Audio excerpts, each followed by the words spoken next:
আল্লাহ নবীকে দেখে খুশি হয়ে ফেললেন এবং ওই ঘুমের মধ্যে পড়ে দিলেন লা ইলাহা ইল্লাল্লাহু মুহাম্মাদুর রাসূলুল্লাহ। সকাল হয়ে গেল, মেয়ে ছেলেটি গোসল করে ফেললেন। আর কোনো বিধর্মী যদি মুসলমান হয়, শরীয়তের বিধান হচ্ছে তার গোসল করা ফরজ।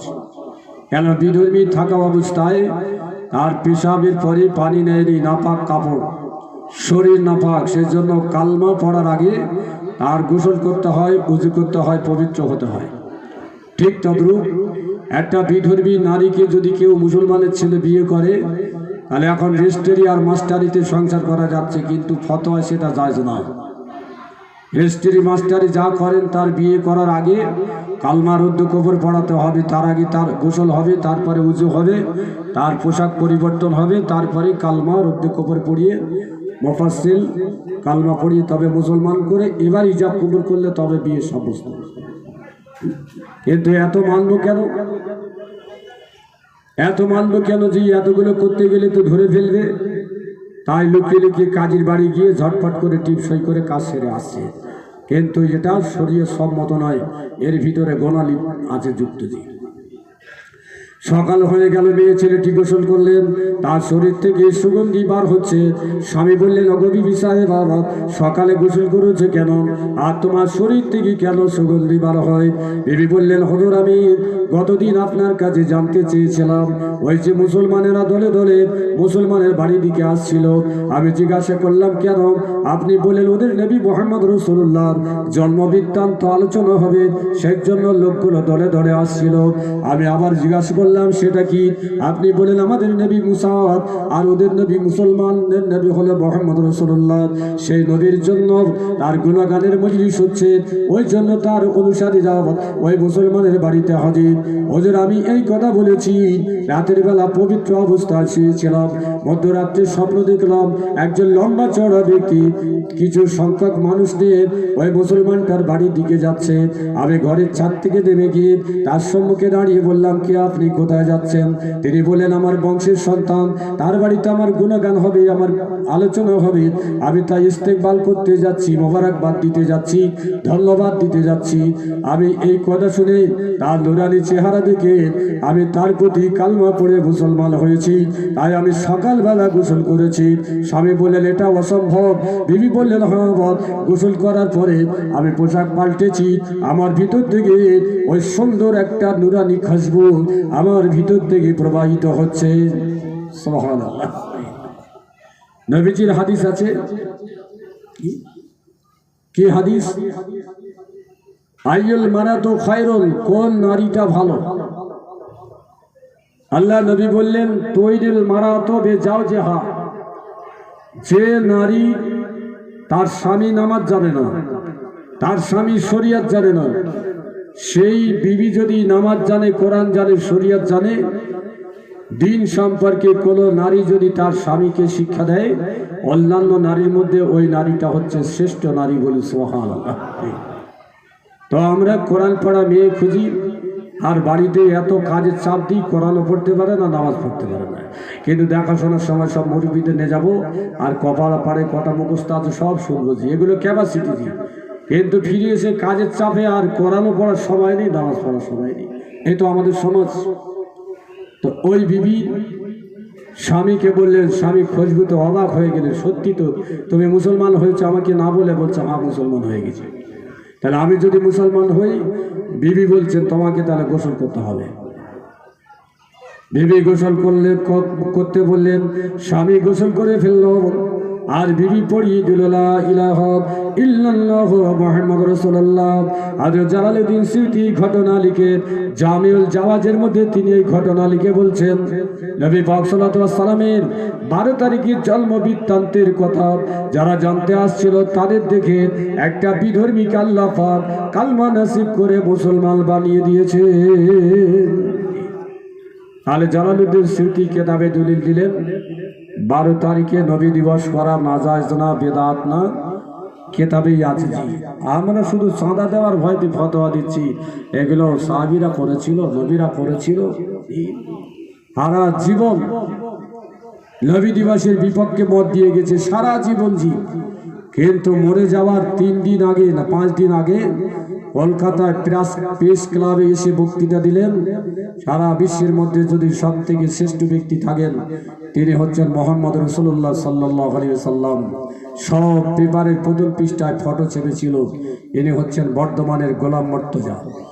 সারা জীবন নবী দিবসের বিরুদ্ধে, আর মৃত্যুর আগে প্রেস ক্লাবে এসে কলকাতায় কনফারেন্স করে নবীর মর্যাদার কথা বলে দিনটা উদযাপন করে চলে গেল।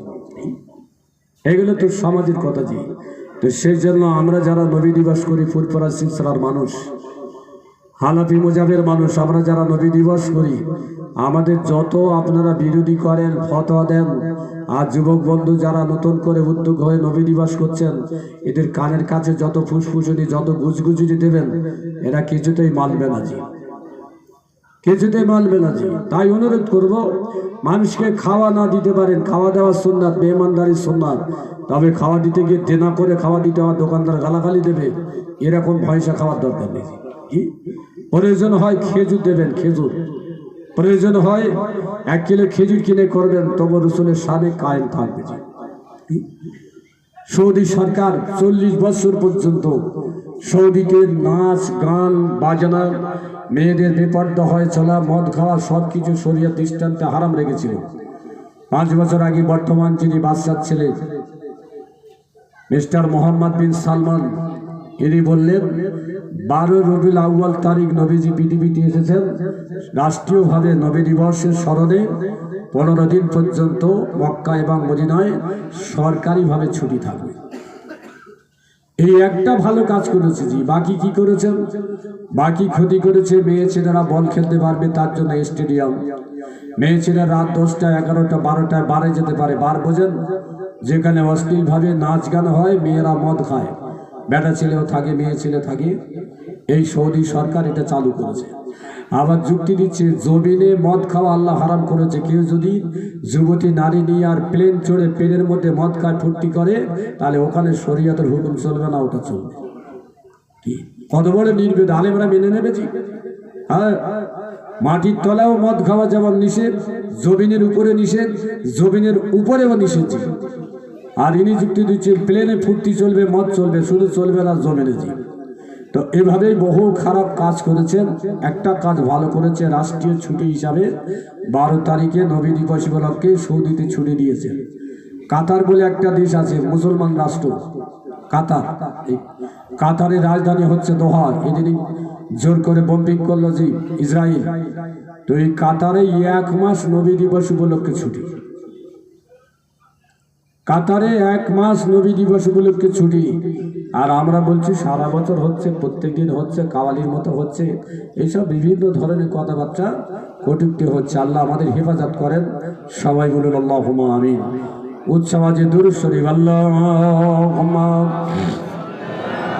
সাল্লি আলা সাইয়্যিদিনা মাওলানা মুহাম্মদ ওয়া আলা আলি সাইয়্যিদিনা মাওলানা মুহাম্মদ।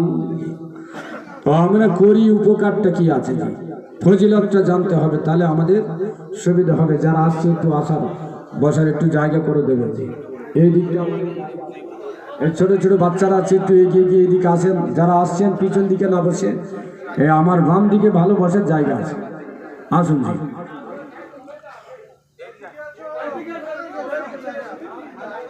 এই বাম দিকে ঘুরে এদিকে আসেন, ভালো জায়গা আছে বসার। তো আল্লাহ নবীর যত বিবি ছিলেন, তো যত বিবি বলতে আল্লাহ নবীর 10-এর অধিক বিবি ছিল। একজন ছিল দাসী, নাম হচ্ছে মারিয়া কিত্তিয়া রাদিয়াল্লাহু তাআলা আনহা। আর বাকি 10টা বিবির মধ্যে একটা বিবি হচ্ছে যুবতী বা কুমারী, বাকি সব ছিল 1টা 2টো করে স্বামী হারা। এই সমাজে আইবুড়ে ছেলে স্বামী হারা মেয়ে বিয়ে করবে? হ্যাঁ, বাংলাদেশে পালাবে জি, বোম্বাইতে পালাবে। হচ্ছে আমার মার থেকে বয়স বেশি, ওইসব চলে নাকি জি?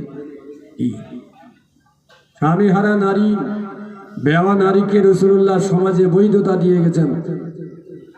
আর হিন্দু সমাজে শুধু আশ্রমে পাঠাচ্ছে জি। আর সেই সঙ্গে সমাজের চেনার সঙ্গে একটা যুক্ত হয়ে যাচ্ছে। দ্বিতীয় স্বামী গ্রহণ করা যাবে না, কিন্তু সাথী রেখে ভাড়ার ঘরে থাকা যাবে, এটা হচ্ছে সমাজ।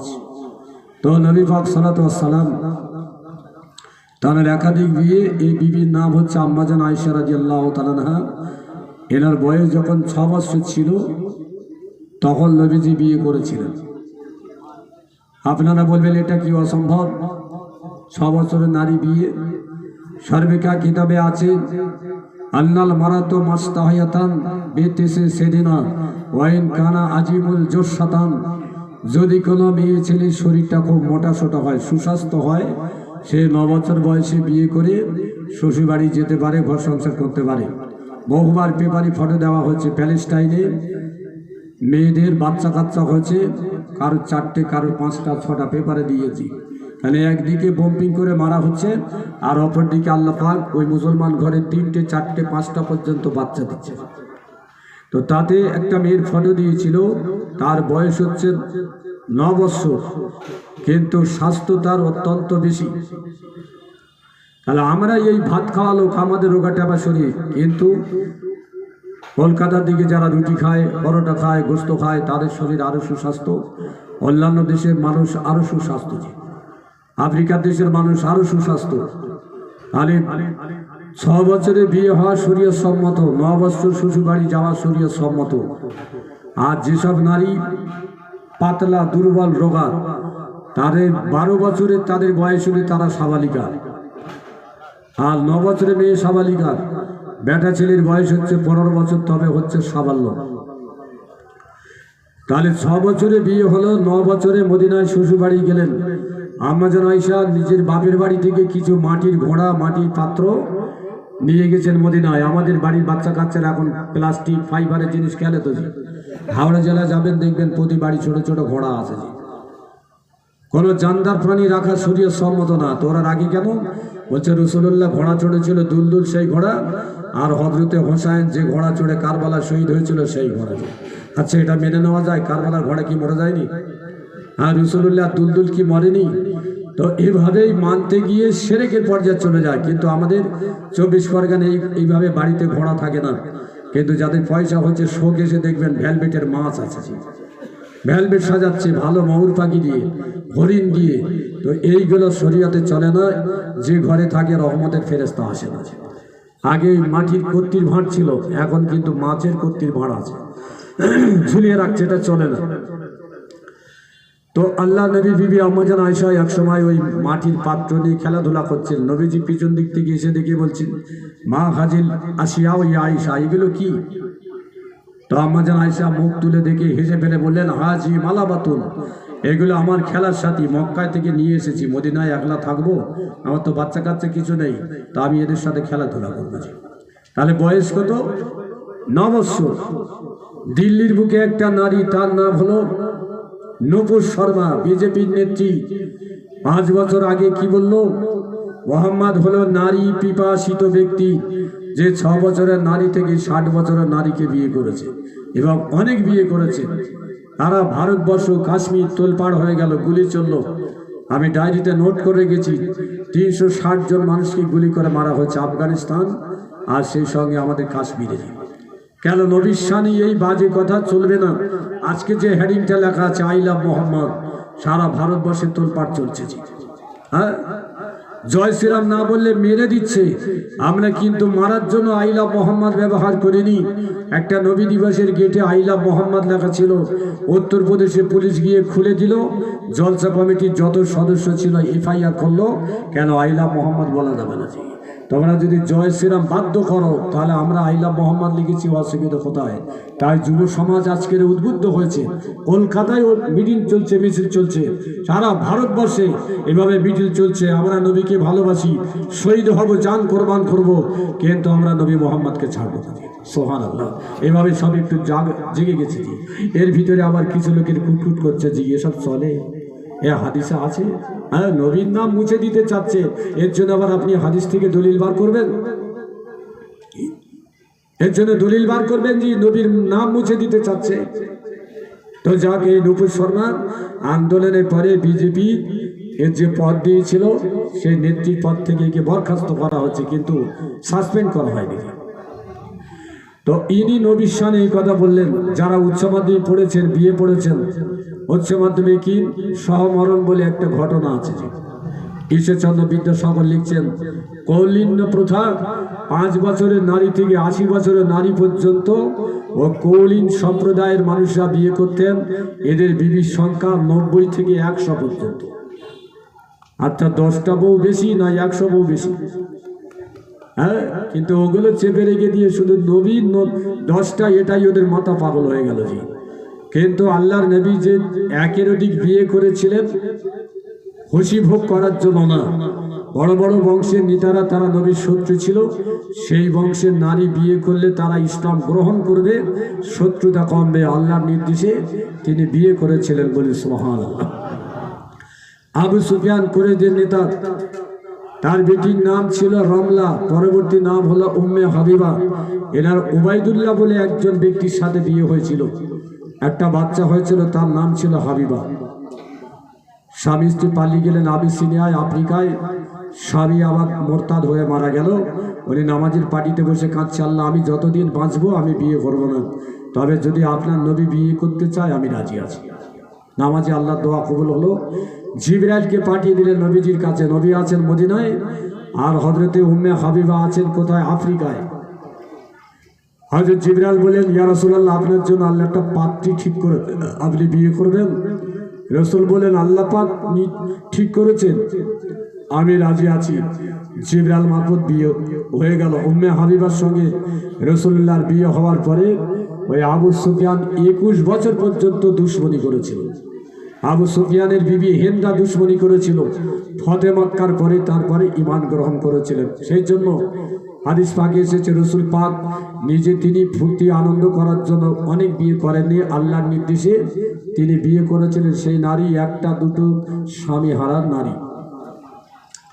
হযরত আয়েশা রাদিয়াল্লাহু তাআলা মদিনা হিজরতের পরে আল্লাহ নবীর ইন্তেকালের পরে মাত্র তিনি 18 বছর বেঁচে ছিলেন।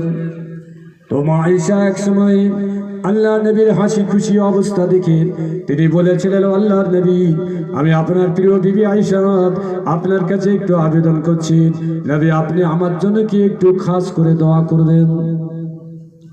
আল্লাহ নবী বড় খুশি হয়ে বলেন, আয়েশা অবশ্যই আমি তোমার জন্য দোয়া করব।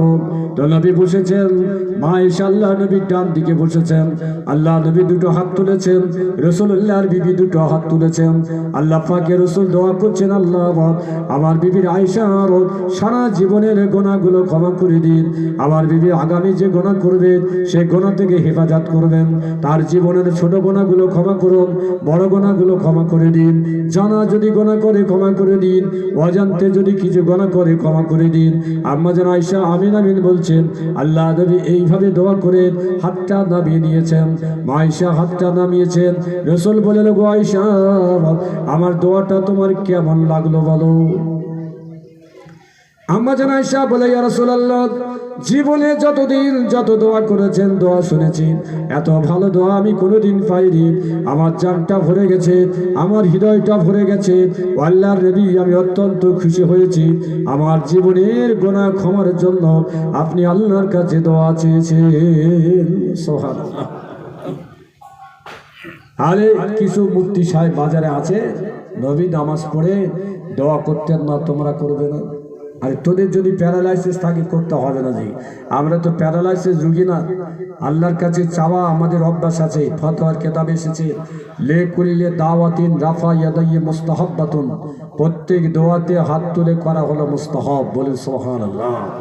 আচ্ছা, পায়খানা করা ভালো না খারাপ? পায়খানা করা ভালো না খারাপ?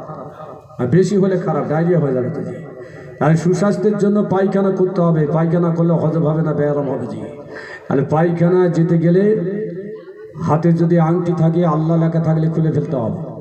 গলায় যদি তক্তি থাকে, আয়তাল কুরসি থাকে, খুলে ফেলতে হবে। পায়খানার ভিতরে গিয়ে পায়খানা হচ্ছে না, আপনি বলবেন একটু তাসবিহ পড়ি, সুবহানাল্লাহ সুবহানাল্লাহ সুবহানাল্লাহ, চলবে? জি, তাহলে নাপাক জায়গায় আল্লাহ তাসবিহ চলবে না। পায়খানা পড়ে এসে আপনার দোয়া পড়তে হবে, গুফরানাকা আলহামদুলিল্লাহিল্লাযী আজহাবা আন্নিল আজা ওয়াফানি, আল্লাহ আমাকে আপনি ক্ষমা করে দিন। আমাকে আপনি ক্ষমা করে দিন, আমার কষ্ট আপনি দূর করে খুব সুন্দরভাবে পায়খানা করার আপনি তৌফিক দিয়েছেন। তাহলে পায়খানা করতে গিয়ে আপনি দোয়া চলছেন গুফরানাকা, আল্লাহ ক্ষমা করে দাও, তাহলে পায়খানা করা অন্যায় তো নাকি? কিছু লোক এই দলিল দিচ্ছে যে পায়খানা করে হাত তোলো না, খাওয়ার সময় হাত তোলো না, নামাজের পরে হাত তোলো, আজানের পরে হাত তোলো। এগুলো হলো যুক্তি দিতে গেলে কোরআন হাদিস থেকে দিতে হয়। তাহলে নবীজি কেন পড়েছিলেন গুফরানাকা আলহামদুলিল্লাহিল্লাজি? তাহলে বাথরুমে ঢুকলে আল্লাহর প্রশংসা করা চলে না, তাসবিহ পড়া চলে না, কোরআন পড়া চলে না। নবীজি একটা মুহূর্তে আল্লাহর তাসবিহ থেকে বিরত থাকতেন না। তাই পায়খানা ঢুকলে যে সময়টুকু তাসবিহ পড়া থেকে বন্ধ হয়েছে, সময়টা অপচয় হয়ে গেল, সেই জন্য সঙ্গে সঙ্গে আল্লাহ নবী বাথরুম থেকে পানি ব্যবহার করার পরে দোয়া পড়তেন, গুফরানাকা, আল্লাহ ক্ষমা করে দাও, যে সময়টুকু তোমার তাসবিহ পড়তে পারিনি। তাহলে পায়খানার দোয়া আর ভাত খাওয়ার দোয়া দুটোর পদ্ধতি এক। কিছু লোক এইভাবে যুক্তি দেয়।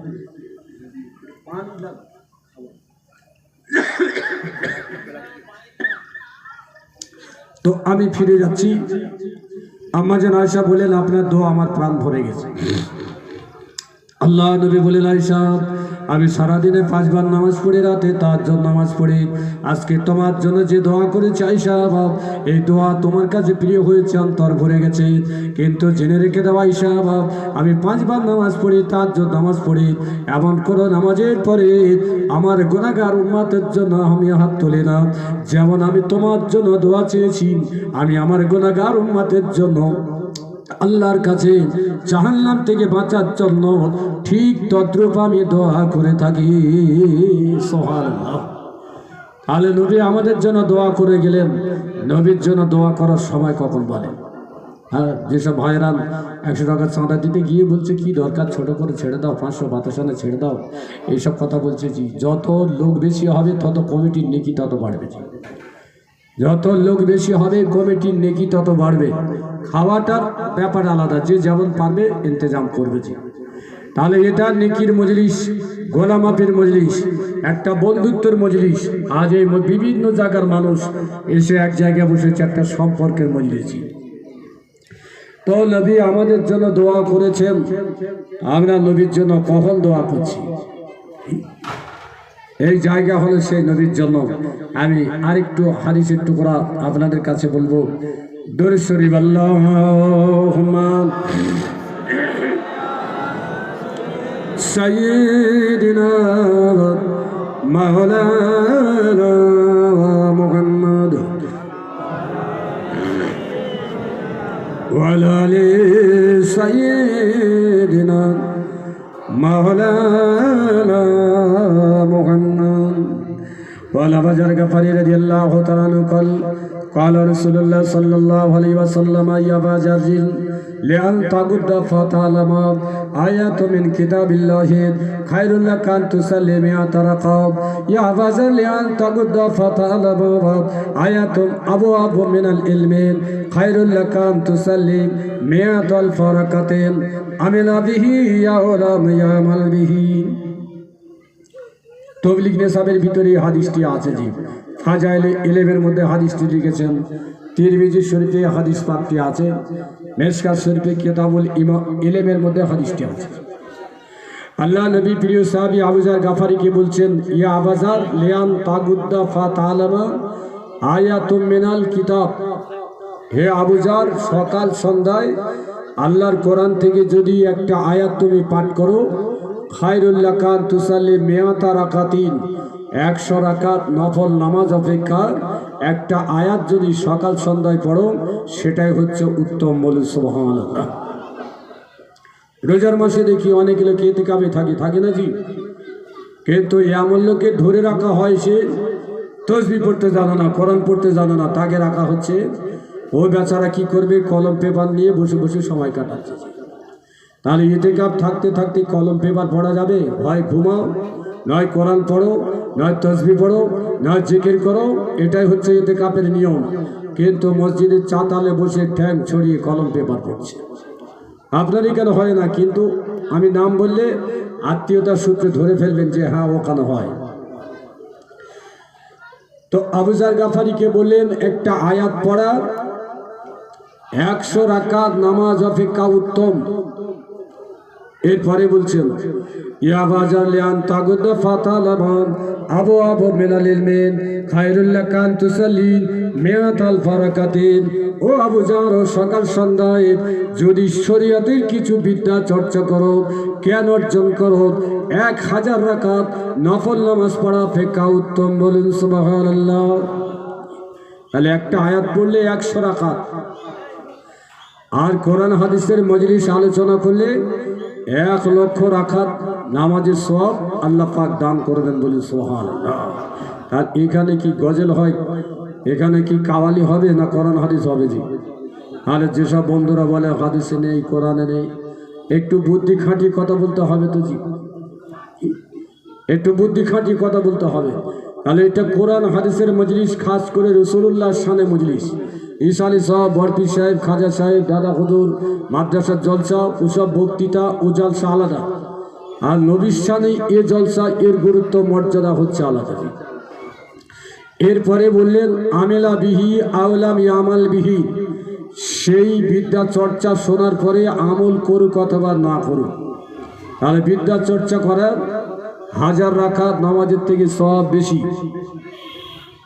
তাহলে আগে হলো জ্ঞান, তারপরে বাস্তবায়ন। আগে জ্ঞান অন্বেষণ, তারপরে বাস্তবায়ন। আগে ক্লাস করতে হবে, তারপরে আপনি পরীক্ষা দেবেন, না আগে পরীক্ষা দিয়ে পরে ক্লাস করবেন। তাহলে এটা জ্ঞানের মজলিস। তো কিছু লোক বলেন কমিটি, ওরা পেশাব করে পানি নিতে জানে না। এটা আমি একটু ভালো ভাষায় বলছি। চার দোকানে বলে বুথে পানি নিতে জানে না, ওরা আবার নবী নবী করে যাচ্ছে। এই ভাষা কেন ভাই তুমি বলছো? কার বিরুদ্ধে বলছো? তোমার তো একটু খেয়াল রাখা দরকার আছে কার সামনে তুমি কথা বলছো। আল্লাহ হেফাজত করেন। আমি একটা হাদিস বলবো, তারপরে পরিবর্তন করব। তো আমি একটু পানি পান করবো, একটু দুরূদ শরীফ পড়ে আল্লাহুম্মা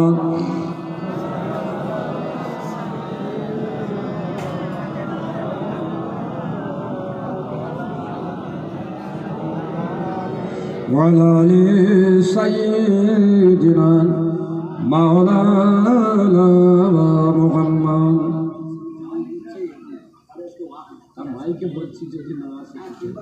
আর সামনের দিকে ডাকা মানে সব পাড়ায় চলতে তো মনে করছে কাছের দিকে হুজুর চাঁদা তুলবে।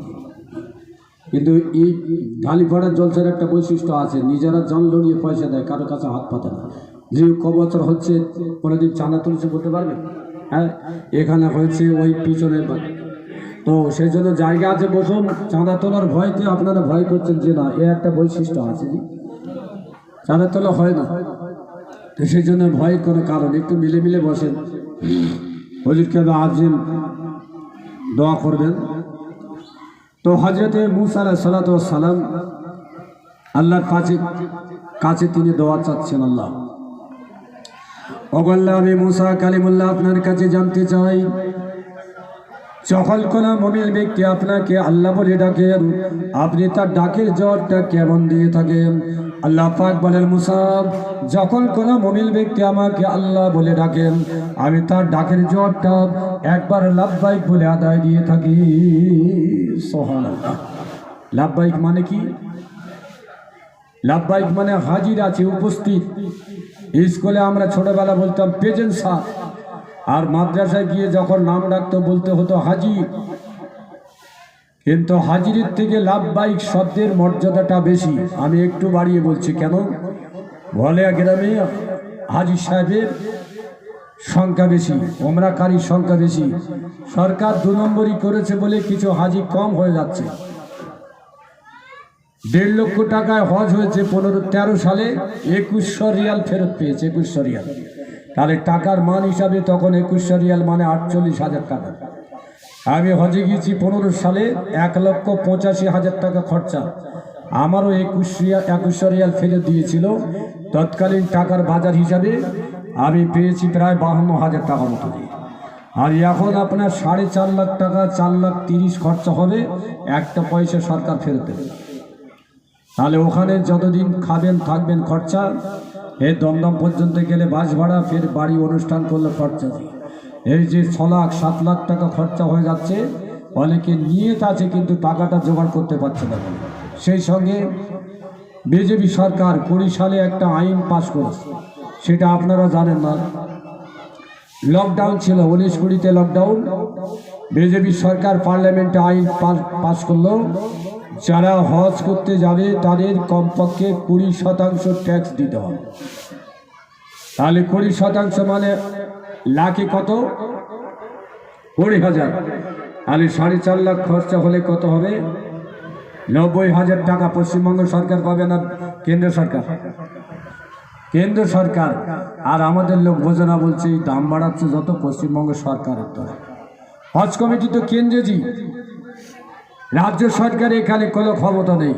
ওরা যা আইন করবে এদের তা পালন করতে হবে। আমরা শুধু বুঝি না, বিজেপির গাল না দিতে গিয়ে তৃণমূলের গাল দিয়ে চলে যাচ্ছি, এই সরকার ক্ষমতায় আছে। তাহলে একজন লোককে 4.5 লাখ টাকার যদি খরচা হয়, 90,000 টাকা ভারত সরকার নেবে।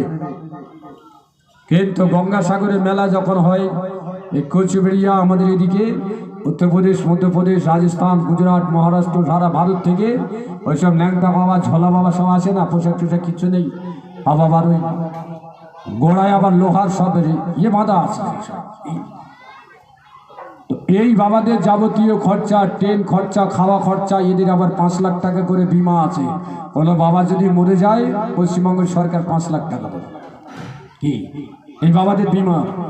কিন্তু আরেকটা আছে, কাশ্মীরে অমরনাথ বলে একটা মন্দির আছে, সেখানে লিঙ্গ পরিদর্শন সরকারি টাকায়, গাদা ঘোড়া, মিলিটারি সব খরচা। মুসলমানদের কাছে খাবার কিনবে না বলে মুসলমানদের দোকান দেওয়া যাবে না, এর উপরে কোনো ট্যাক্স নেই, গঙ্গাসাগরের ট্যাক্স নেই।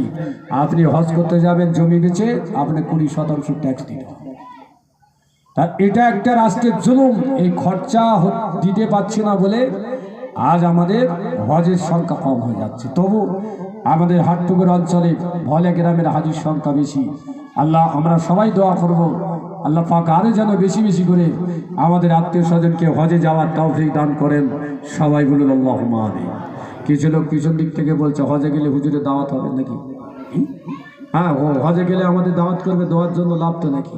কিন্তু না, আল্লাহ রসুল বলছেন আন্নাল হাজ্জা ইয়াশফাউ ইয়াউমাল কিয়ামাতে মিন আহলে বাইতি আরবা মিয়াতিন।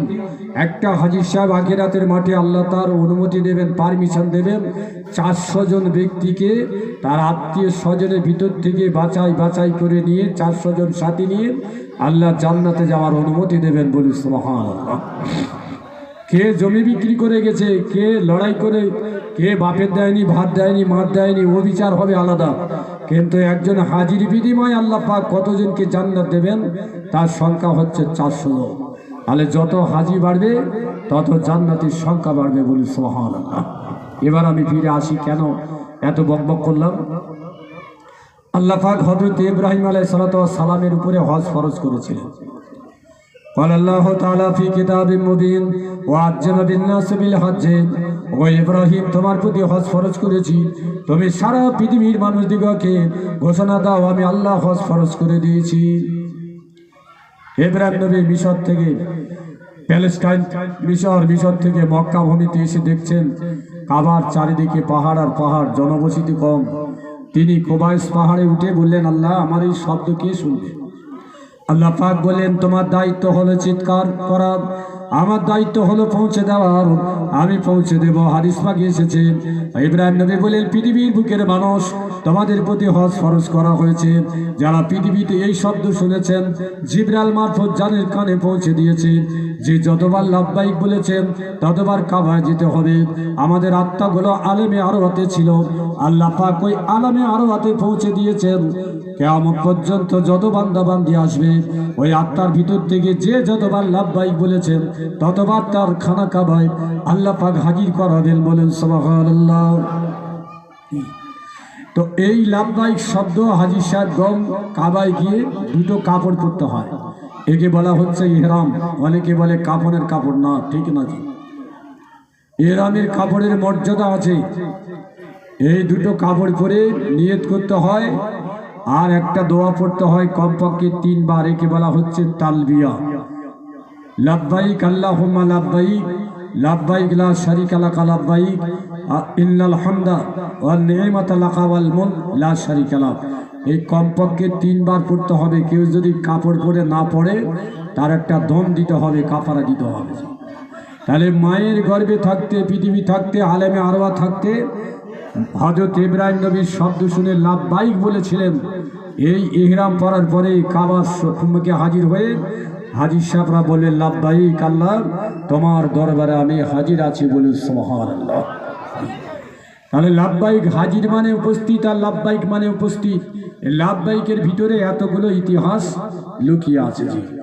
তো মুসা নবীর জবাবে আল্লাহ পাক বললেন, আমার মুমিন ব্যক্তি যখন একবার আল্লাহ বলে ডাকেন, আমাকে আল্লাহ বলে ডাকেন, আমি তার ডাকির জবাবটা একবার আমি লাব্বাইক বলে আদায় দিয়ে থাকি। মুসা নবী বলেন, আল্লাহ যখন কোনো বান্দা আপনাকে, যখন মুত্তাকি বান্দা আপনাকে আল্লাহ বলে ডাকেন, আপনি তার ডাকের জবাবটা কেমন দিয়ে থাকেন? আল্লাহ পাক বলেন, তার ডাকের জবাবটা আমি একবার লাব্বাইক বলে থাকি। তাহলে মুমিন আর মুত্তাকির মধ্যে পার্থক্য কি? আমি যেটুকু জানি বলছি, কেউ কিন্তু আমাকে গালি দেবেন না। যদি একটু বিপক্ষে যায় ভাববেন হুজুর বড় কথা বললো। আমি চা খাওয়া হারামও বলবো না, নাজায়েজ বলবো না, কিন্তু বুঝে নিতে হবে। এখন মসজিদে 10টা লোক জামাতে নামাজ পড়লেন, ফজরের নামাজ, কলকাতায় যাবে। তো 10টা নামাজির মধ্যে 4 জন নিয়ত করলেন, 4 দোকানে চা খাবো না, বাড়ি গিয়ে খাবো, নাতিপুতি থাকবে সকলের সঙ্গে খাবো। 6 জন বললে চা খেয়ে তবে বাড়ি যাও।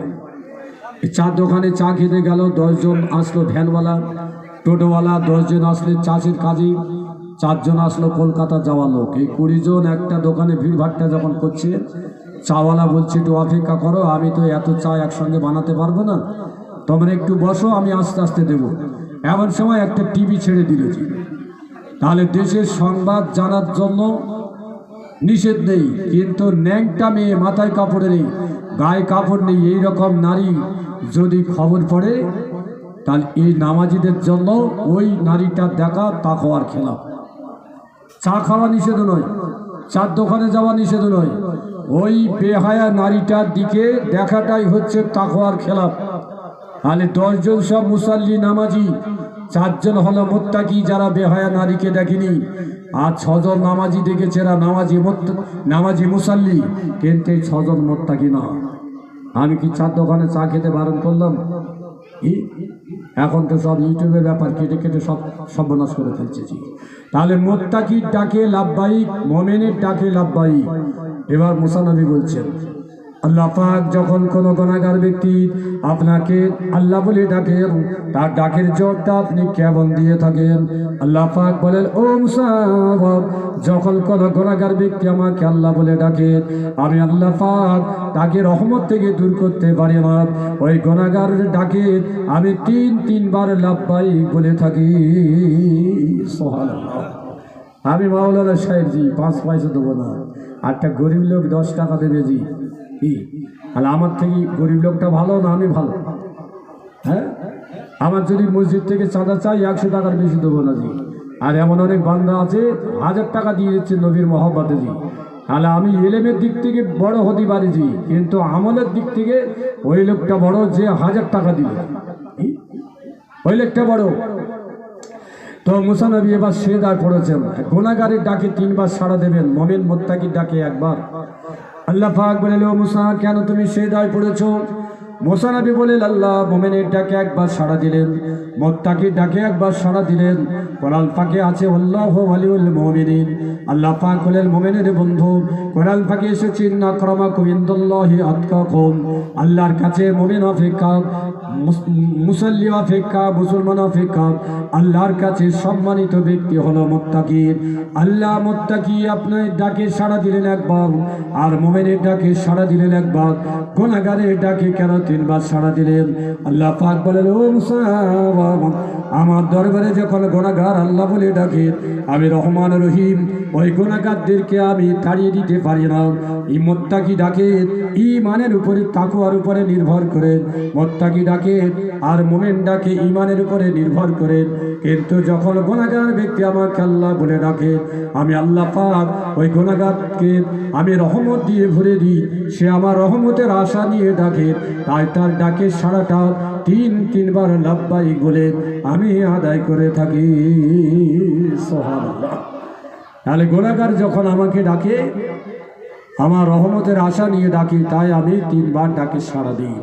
তাহলে আমরা সব সাইকেল হাদিস না যে আমরা গুনাহগার। হ্যাঁ, আমরা নবীর উম্মাদ, গুনাহগার আমাদের দেখি নেই, তাই আমরা নবীর মজলিস কায়েম করে আল্লাহর কাছে চোখের পানি ফেলি, আল্লাহর দরবারে দুটো হাত তুলে কাঁদি। নবীকে আমরা কখনো দেখিনি, সেই নবীর শানে এই মজলিস।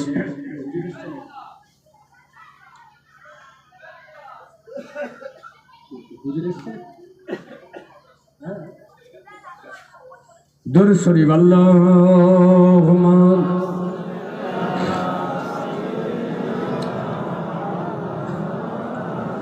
মাওলানা মুহাম্মদ ওয়া আলা আলিহি সাইয়্যিদিনা মাওলানা মুহাম্মদ। এবার আমি আরেকটি আয়াত পড়েছি, সেই আয়াতের দিকে যাব। আয়াতটা কি? ওয়াতুআসসিরহু ওয়াতুআক্কিরহু ওয়াতুসাব্বিহুহু বুকরাতা ওয়াসিলা। আমার নবী তোমরা মর্যাদা দাও, সম্মান প্রদর্শন করো, আর আমি আল্লাহ আমার সকাল সন্ধ্যায় তোমরা আমার গুণগান করো। তো এই আয়াতের বিভিন্ন ব্যাখ্যা আছে। তো এই নবীর মর্যাদা দিতে গিয়ে আমরা নেটে দেখছি, বক্তাদের দেখছি, বাংলাদেশের একজন বক্তা, বিখ্যাত বক্তা, যে আমরা তো ছাড়া না 30 পয়সা, তারা একটা নেটে ওয়াজ ছাড়লে লাখ লাখ তাদের সাবস্ক্রাইব হয়। তারা সব ইসলামিক স্কলার, ইউনিভার্সিটি পড়া বক্তা। তো মূল্যায়ন করলেন আল্লাহ নবী হচ্ছেন খাদিজার কর্মচারী, আল্লাহ নবী হচ্ছেন রাখাল, আল্লাহ নবী হচ্ছেন কাউবয়। কাউবয় মানে কি? যাদের হাতে ছড়ি থাকে আর গরুর পিছন দিকে থাকে, এদের কি বলে? রাখাল তো নাকি? তাহলে নবীকে এভাবেই মর্যাদা দিতে গিয়ে নবীর সম্পর্কে আলোচনা হলো। নবী হলেন কাউবয়, নবী হলেন রাখাল, নবী হলেন খাদিজার কর্মচারী। কোনো কিতাবে কোনো হাদিসে পাবেন না আল্লাহ নবী মা খাদিজার বাড়িতে বেতন নিয়ে তিনি কাজ করেছেন। নবীজি মা খাদিজার মাল নিয়ে ব্যবসা করতেন, আর সেই মাল তিনি কিনতেন, লাভ হলে মা খাদিজার দিতেন, নবীজি নিতেন, ব্যবসা করতেন। কিন্তু মা খাদিজার বাড়ি তিনি কোনোদিন কর্মচারী হিসেবে কাজ করেননি। তাহলে যে আল্লাহ পাক বলে নবীর মর্যাদা দাও, আর সেই বক্তা নবীর যদি রাখাল বলে, কাউবাউ বলে, এর মধ্যে কি মর্যাদা পাওয়া যায়? একটু মূল্যায়ন করবেন। আমরা হুজুরের শানে এরকম বেয়াদবি কথা বলি না, যদিও হাদিস পাকে আল্লাহ নবীর শানে আছে। কি আছে? নবীজি 4 বছর বয়সে মা খাদিজা হযরতে হালিমার বাড়ি 4 বছর বয়সে সিনা চাপ হয়েছিল, আর 6 বছর পর্যন্ত মা হালিমার বাড়ি ছিলেন। মক্কা শরীফ থেকে 100 কিলোমিটার তায়েফ, তায়েফ থেকে আরো 60 কিলোমিটার হলো বলির সাদ। আপনাদের দোয়ায় আমি সেখানে গিয়েছি। এখনো সেই গোরস্থান আছে, 2টো কুয়া আছে, একজন পাকিস্তানি চার দোকান আছে। যে জায়গায় নবীজির সিনা চাপ হয়েছিল সেখানে কটা নামাজের পার্টি আছে, আর একটা বাবলা গাছ আছে, ওর নিচে সব নামাজ পড়ে। তো আল্লাহ নবী তিনি বর্ণনা দিচ্ছেন, আমি আমার দুধ ভাই আব্দুল্লাহর সাথে একদিন মাঠে ছাগল নিয়ে গিয়েছিলাম চড়াতে। তাহলে রাখাল কাকে বলে? যে বেতন নিয়ে গরু চড়ায়, ছাগল চড়ায়, সে হচ্ছে রাখাল। আপনি কুটুম বাড়ি গিয়েছেন, তো আপনার খালাতো ভাই আছে, তাদের মিষ্টির দোকান, সে দোকান চালায়। আপনি খালুর বাড়ি গিয়ে যদি দোকানে বসেন, আপনি কি দোকানের মালিক? হ্যাঁ, আপনি কি দোকানের মিষ্টি বেচা লোক? তো রাসূলুল্লাহ আব্দুল্লাহর সাথে বার্তা দুধ ভাইয়ের সঙ্গে ছাগল নিয়ে মাঠে গেলেন। যাওয়ার পরে তিনি ভাইকে বললেন, ভাই ক্ষুধা পেয়েছে, চলে যান। খুব বড় ইতিহাস। তাহলে রসুল যেতেন দুধ ভাইয়ের সঙ্গে। রসুল পার্টিকুলার কোনোদিন দলবদ্ধ ছাগল নিয়ে তিনি বেড়াতে যাননি, চড়াতে যাননি। এটা একটা হাদিস। 2 নম্বর, আল্লাহ নবী এক সময় ময়দান দিয়ে যাচ্ছেন। ওয়ান জাবির রাদিয়াল্লাহু তাআলা আনহু قال মাররা নবী সাল্লাল্লাহু আলাইহি ওয়াসাল্লাম বিমাররা জাহরানিন ফাকুন্না নাদনাল কাবাসাত ফাকালা নবী আলাইকুম বিল আসওয়াদ ফাইন্নাহু আতিয়াবুন وقالوا يا رسول الله أترى الغنم قال النبي ما من نبي إلا يرى الغنم আল্লাহ নবী ময়দান দিয়ে যাচ্ছেন জি আমি ছোটবেলা গরু চড়িয়েছি জি গরিব ছিলাম খাওয়া হতো না নানা বাড়ি থেকে গরু চড়াতাম মাদ্রাসা করতাম তো আগে মাঠে একটা কড়াই হতো জি মুগ ডালের মতো দেখতে কি বলে রাখালে কড়াই জি তাহলে এটা কারা জানবে জি ধনী ছেলেরা জানবে যারা মাঠে যায় না তারা জানবে না তো আল্লাহ নবী ময়দান দিয়ে যাচ্ছেন সাহাবারা একটা গাছের ফল পেড়ে খাচ্ছিলেন ওই ফলটাকে আমাদের এদিকে কুঁচ ফল বলে আগে পাওয়া যেত বাঁশ বাগান আশেপাশে এখন আর কিন্তু নেই ওই ফলটা ছোট্ট পাকলে কালো কাঁচা হলো খুব কষ্ট গালে দিলে আপনার সুপারির মতো কষ্ট হয়ে যাবে তো ওই রকম গাছের ফল সাহাবারা খুব পিপাসা পেয়ে গেছে গাছের ফল পেড়ে আর গালে দিচ্ছেন আর চুষছেন আল্লাহ নবী বলেন আলাইকুম বিল আসওয়াদ ফাইনাতে অবুন ওই কাঁচা ফলগুলো খেও না কালো ফলগুলো খাও এই মিষ্টি খেলে দুটো কাজ হবে একটা মিষ্টি আর একদিকে তোমাদের পানি পিপাসা কম হবে এই কুচ ফলের বৈশিষ্ট্য হচ্ছে তাই সাহাবীরা সঙ্গে সঙ্গে বলেন আতারাল গানাম ইয়া রাসূলুল্লাহ এই ময়দানে যে কুচ ফল গাছ আছে এর ফল খেলে পিপাসা কম হবে এটা তো যারা রাখাল ময়দানে ছাগল চড়াতে আসে তারাই জানে আপনি জানলেন কি করে প্রশ্ন করছেন আল্লাহ নবী বললেন মা মিন নবী ইল্লা ইয়ারাল গানাম এমন কোন নবী নেই যে নবীগণ ছাগল না চড়িয়েছেন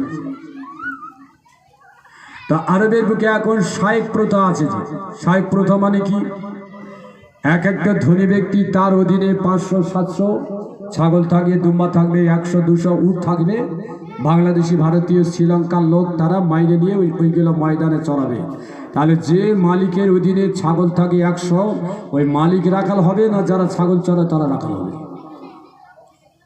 তাহলে কিছু নবী আছেন যাদের জীবন জীবিকার জন্য আল্লাহ পাক ছাগল লালন পালন করতে বলেছিলেন তো নবীগণ কখনো কখনো ময়দানে ছাগল নিয়ে যেতেন এটা আমাদের জন্য সুন্নাত আমরা যারা গরিব ছাগল লালন পালন করলে জীবিকা হবে কিন্তু এই বিয়াদবি শব্দ বলা যাবে নবীরা রাখাল হাদিসে যদি এসেছেন এমন কোনো নবী নেই যারা ছাগল মেষ পালন করেছিল চড়িয়েছিল অর্থ নেওয়া যাবে না জি ইয়ারা আল গানাম মেষ পালন আমাদের দেশে দেখা যাচ্ছে একজন ব্যক্তি 1 বিঘা জমির উপরে কি পোল্ট্রি চাষ করছে তাকে একে কি পোল্ট্রি রাখাল বলবো হ্যাঁ কেন মুরগি মঠে চড়ে কিন্তু পোল্ট্রির মুরগি চড়ানো যায় না যে বেঁধে রেখে চাষ করতে হয় তো ওই ধনী ব্যক্তিরা ছাগল তারা লালন পালন করতেন মুসা আলাইহিস সালাম শ্বশুর বাড়িতে 10 বছর তিনি ছাগল চড়িয়েছিলেন লালন পালন করেছিলেন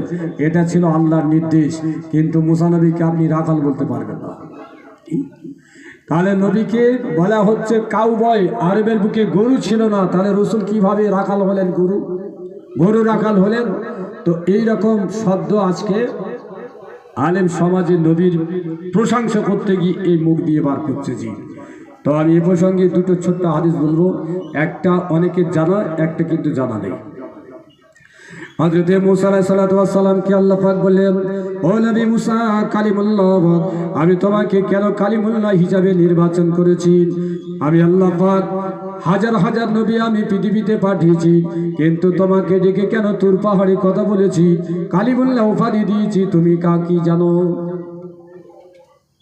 মুসা নবী বলেন আল্লাহ না জানি না আল্লাহ পাক বলেন মুসা তুমি যে ময়দানে ছাগলগুলো নিয়ে যেতে ওই ছাগলের মধ্যে একটা ছাগলের বাচ্চা দেখতে অত্যন্ত সুন্দর ছিল তাকে তুমি কোলে করে ময়দানে নিয়ে যেতে ফেরার পথে তুমি কোলে করে নিয়ে আসতে তার লক্ষ্য রাখতে গায়ে মাথায় হাত বোলাতে এত তুমি তাকে ভালোবাসতে আমি আল্লাহ পাক ওই ভালোবাসাটা কবুল করে দিয়েছি ও মুসা একদিন তুমি কোলে করে নিয়ে যেতে যেতে তোমার কোল থেকে লাফ দিয়ে ছাগল জমিনের উপরে পড়লো বাকি ছাগলগুলো দৌড়াতে থাকলো ওই বাচ্চাটা লাফিয়ে লাফিয়ে লাফিয়ে একটা পাহাড়ের কিনারার দিকে যখন যায় তুমি পাগলের মতো তাকে ধরার জন্য ছুটছিলেন কেন পাহাড়ের কিনারায় নেকড়ে বাঘগুলো লুকিয়ে থাকে ময়দানে ছাগল তারা নিয়ে যাবে খাবে মুসা তুমি ওই বাচ্চাটা এত ভালোবেসেছো মহব্বত করেছো নেকড়ের হাত থেকে বাঁচার জন্য তাকে তুমি ধরার জন্য দৌড়াচ্ছ বাচ্চারা যত দৌড়ায় তুমি তত দৌড়াও ও মুসা গায়ে তোমার ঘাম এসে গেল এত কষ্ট হয়েছিল, কাঁটায় তোমার পা ফুটে রক্ত বার হয়েছিল, অবশেষে বাচ্চাটা হাঁপাতে হাঁপাতে দাঁড়িয়ে গেল। তুমি তাকে তুলে না রাগের কারণে আছাড় দিলে, না তাকে প্রহার করলে, না তাকে মারলে, কোলে নিয়ে তার গায়ে মাথায় হাত বুলিয়ে দিয়ে আর বলছিলে তুই এত দৌড়াচ্ছিলিস কেন, তোর কি কোনো কষ্ট হয় নাই? তোর ধরার জন্য আমার গায়ে ঘাম এসেছে, না জানি কোনো নিকড়ে তোকে পালিয়ে নিয়ে যেত, ধরে নিয়ে যেত। ওগো মুসা, তুমি যে রাগী মানুষ, তুমি ইচ্ছা করলে ছাগলটাকে আচার মেরে বেড়ে দিতে পারতে, কেন? তোমার ছাগলের সংখ্যা ছিল বহু, ওই ছাগলের বাচ্চা তোমাকে কষ্ট দিয়েছে, সব ভুলে গিয়ে গায়ে মাথায় হাত বুলিয়ে তুমি যে তার প্রতি মায়া দেখিয়েছ, আমি আল্লাহ পাক ওইটুকু কবুল করে দিয়ে আমি তোমাকে সঙ্গে কথা বলার জন্য আমি তুর পাহাড়ে আহ্বান করেছি, আর কালিমুল্লাহ তোমাকে উপাধি দান করেছি। এই হাদিস থেকে সাবিত হচ্ছে মুসা নবী শ্বশুর বাড়ি তিনি ছাগল চড়িয়েছিলেন, কিন্তু রাখাল বলা যাবে না। নবীদের সাথে রাখাল শব্দ ব্যবহার করা যাবে না। তো আর একটু বাড়িয়ে বলছি, হযরত মুসা আলাইহিস সালাতু ওয়াস সালাম তিনি শোয়েব নবীর বেটিকে বিয়ে করেছিলেন। এনার বাড়ি ছিল মাদাইন শহরে, মিশরের কাছাকাছি, থেকে মিশর শহর থেকে দূরে। তো মুসা আলাইহিস সালাতু ওয়াস সালাম বাড়ি থেকে বার হয়ে দেখছেন রাজুলানা ইয়াকতাতালাম, দুটো লোক মারামারি করছে। একজন ছিল মুসা নবীর নিজের গোত্রের মানুষ, আর একজন ছিল মুসার শত্রু গোত্রের মানুষ, বনি ইসরাঈল। মুসা নবীকে দেখে ওনার চাচাতো ভাই বললেন, ভাই এ তো আমার মারামারি করছে, ঝগড়া করছে। তো মুসা নবী ঝগড়া থামাতে গিয়ে, রাগী মানুষ, ওই শত্রুটা থামাতে গিয়ে না থামছে দেখে সজোরে একটা চড় লাগিয়ে দিলেন। কুড়িপাড়া আছে পাওয়া কাজা। তো মুসা নবী রাজভারী মানুষ, একটা চড় মারলেন, এক চড়ে লোকটা মারা গেল। মারা যাওয়ার পরে মুসা নবী অনুতপ্ত হয়ে কাঁদছেন, আল্লাহ হাজাবিন আমালি শয়তান ফাক ফিরলি ফা গাফারা লাহু, আল্লাহ আমাকে ক্ষমা করেন, ওকে ক্ষমা করেন, ও মরে যাওয়ার জন্য দায়ী না, আর আমি মেরে দেওয়ার জন্য দায়ী না। আমি ঝগড়া থামাতে গিয়ে একটু জোরে মারলাম আর মারা গেল, আল্লাহ আমাকে ক্ষমা করে দাও। এমত অবস্থায় মিশরের থেকে একটা লোক ফেরাউনের দরবার থেকে ছুটে ছুটে যাচ্ছে। মুসা, ফেরাউনের দরবারে সংবাদ পৌঁছে গেছে, তুমি যে ফেরাউনের লগের লোককে মেরেছ, ওরা তোমাকে মেরে দেবে, তুমি এখান থেকে পালিয়ে দাও। মুসা নবী জানের ভয়ে পালাচ্ছেন, পালাতে পালাতে বহুদূর পৌঁছে গেলেন। ফেরাউনের রাজ দরবার ছেড়ে মাদাইন শহরে চলে গিয়ে একটা গাছের তলায় বসে আছে। দেখছেন অনেকগুলো দুম্বা ময়দানে চড়ছে, দুটো মেয়ে ছেলে তাদের ছাগলের পানি পান করাতে পারছে না। মুসা নবী কাছে গিয়ে কিছু না বলে ছাগলগুলো পানি পান করিয়ে দিলেন। ওই দুটো মেয়ে বড় খুশি হয়ে তাদের আব্বার কাছে গিয়ে বলল, খুব শক্তিশালী একটা লোক আমাদের ছাগলের পানি পান করিয়েছে। তো ওই নবীর নাম হচ্ছে শোয়েব নবী। উনি একটা বেটিকে বললেন, যাও, উনি যে কষ্ট করে পানি পান করিয়েছে আমি কিছু নজরানা দেবো। তো মেয়েটি এসে মুসা নবীকে ডেকে নিয়ে যাচ্ছে। অপরিচিত, ইনি নবী হবেন ওই নারীটি জানেন না, পরবর্তীকালে ইনি বিবি হয়েছিলেন। মুসা নবী বলছেন, তুমি আগে চলো, আমি তোমার পিছু পিছু যাব। আর মেয়েটি বলছেন, আপনি আগে চলেন, আমি আপনার পিছু পিছু যাব। মুসা নবী বলছেন, তা হবে না, আমি তো অপরিচিত, আর তুমি আমাকে ডাকতে এসেছো, তুমি আগে চলো, আমি পিছু থাকবো, কিন্তু মাঝখানে কিন্তু জায়গা ফাঁক থাকবে। মুসা নবী পৌঁছে গেলেন, সব ঘটনা বললেন। শোয়েব নবী বললেন, ঠিক আছে, তুমি আমার বাড়ি থাকো, ফেরাউনের অত্যাচার থেকে তুমি নিরাপদ থাকবে। এমন সময় জিবরাইল এসে জানিয়ে দিল, হে শোয়েব নবী, এনার নাম হলো মুসা, একে আমি আপনার পরে নবী বানাবো। আপনার ইহেদা বানাতাই কাহাতাই, আপনার দুটো বেটির মধ্যে একটা বেটি একে বিয়ে দেন। নবীর নির্দেশে হযরতে মুসা নবী বিয়ে করলেন শোয়েব নবীর একটা বেটিকে। চুক্তি হলো কি, 8 বছর শ্বশুর বাড়ি দেখাশোনা করতে হবে, ছাগল লালন পালন করতে হবে। এটা নির্দেশ হলো আল্লাহ। যখন বিয়ে হয়ে গেল, আবার জিবরাইল এসে বললেন, নবী শোয়েব একটু বলে দাও, মুসা যদি 10 বছর আপনার বাড়ি খেদমত করে সেটা মুসা নবীর ইখতিয়ার, 8 বছর করতেই হবে, 2 বছর যদি বাড়িয়ে দেয় সেটা ভালো। মুসা নবী রাজি হয়ে গেলেন। তাহলে মুসা নবী এই শ্বশুর বাড়ি যে ছাগল দেখাশোনা করেছিলেন, এটা আল্লাহর নির্দেশে না নিজের ইচ্ছায়? আল্লাহর ইচ্ছায়। সেই জন্য মুসা নবী ছাগল চড়ালেও কোনো উম্মতের জন্য উচিত হবে না মুসা নবীকে রাখাল বলে আখ্যায়িত করা। আর মুসা নবীর থেকে আমাদের নবী আল্লাহর কাছে আরো হাজার হাজার গুণ মর্যাদা বেশি। বলুন সুবহানাল্লাহ।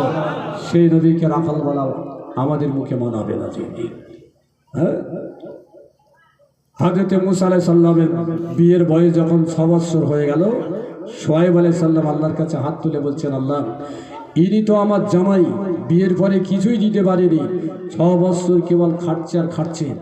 আল্লাহ এই বছর যত ছাগলের বাচ্চা হবে, ওই বাচ্চা যদি কালো বাচ্চা হয় সব ধরে মুসা পাবে। আল্লাহ কবুল করে যত বাচ্চা হলো সব বাচ্চা কালো হলো, মুসা নবী দিলেন। পরের বছর নিয়ত করলেন যত বাচ্চা সাদা হবে সব বাচ্চা মুসা নবী পাবে। যত বাচ্চা হলো সাদা বাচ্চা মুসাকে দেওয়া হলো। পরের বছর নিয়ত করছেন 8 বছরে আল্লাহ যত বাচ্চা মেয়ে বাচ্চা হবে মুসা নবী পাবে। যত বাচ্চা হলো সব বাচ্চা মেয়ে বাচ্চা মুসা নবী দেওয়া হলো। পরের বছর নিয়ত করলেন যত বাচ্চা মত্তা হবে মুসা পাবে। যত বাচ্চা হলো মোটা বাচ্চা, ছাগলের সংখ্যা হয়ে গেল 9000। শরিয়াতিয়া জাহালাত বলে একটা কিতাব আছে, এই কিতাবের মধ্যে এই ব্যাখ্যাটা আছে। তো মুসা নবী আর 1 বছর থাকবেন, শেষ মায়ের কাছে চলে যাবেন, মাদাইন ছেড়ে আবার মিশরে ফিরে আসবেন। সারা রাত জেগে জেগে নামাজ পড়ে সকালবেলা চলে যাবেন। তো শেষবারের মতো ছাগলগুলো একটু ময়দানে নিয়ে গেলেন। মুসা নবী জানলেন না সব ছাগল শ্বশুরও নাকি দিয়েছে। তো ছাগল চড়াতে চড়াতে মুসা নবী ঘুম লেগেছে, সারা রাত জেগেছে, লাঠিটা বালিশ করে আর হয়ে শুয়ে পড়লেন। শুয়ে পড়ার পরে আল্লাহর কাছে বলছে, আল্লাহ আমি যদি জেগে জেগে কাটাই, বাড়িতে যদি ফিরে যাই, মা বলবেন মুসা এত বিলাসিতা তুমি রাত জেগে ইবাদত করতে ভুলে গিয়েছো। আর ময়দানে যদি ঘুমিয়ে পড়ি তাহলে আমার ছাগল তো নিয়ে যাবে নেকড়ে বাগে।